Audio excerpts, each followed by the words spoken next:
समझते हैं कि अगर पंजाब में बेसिकली अगर वो लीड ले जाते हैं पंजाब की प्रॉब्लम्स को, पंजाब के इश्यूज को, वहाँ का जो रूरल एरियाज हैं, वहाँ की साउथ के एरियाज को अगर वो ले जाते हैं तो फ्यूचर में वो नेक्स्ट टर्म जो है वो अपनी बड़ी आसानी से जो है वो सिक्योर कर सकते हैं। क्योंकि अभी इस वक्त पंजाब के जो एरियाज़ हैं, अपर पंजाब, सेंट्रल पंजाब, वहाँ पर उन्हें उस तरह कामयाबी हासिल नहीं हुई जिस तरह उन्होंने पीएमएल इनको पीटीआई को।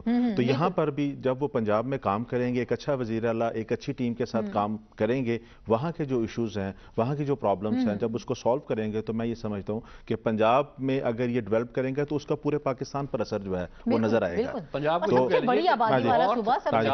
में तीन चीज़ों में हम करते हैं ना, north, centre and south. North में आ गई इनके पास विक्ट्री, साउथ में आ गई है, सेंटर है, अब he has to deliver in central Punjab. हाँ जी। और आर्मी चीफ इस वक्त सिद्धू साहब से मुलाकात कर रहे हैं और सिद्धू साहब मेरा ख्याल है कि वो अपनी दिलचस्प बातें जो है वो यहाँ पर भी शेयर कर रहे होंगे। अच्छे जेस्चर्स हैं, बड़े खूबसूरत अंदाज में बातें हो रही हैं। देखिए यही हम चाहते हैं कि पाकिस्तान, हमारी तमाम तर अहम शख्सियात जो है उन्होंने बड़ा वेलकम किया है।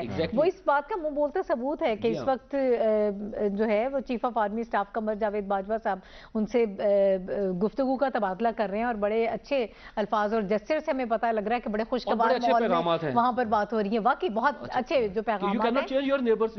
बिल्कुल।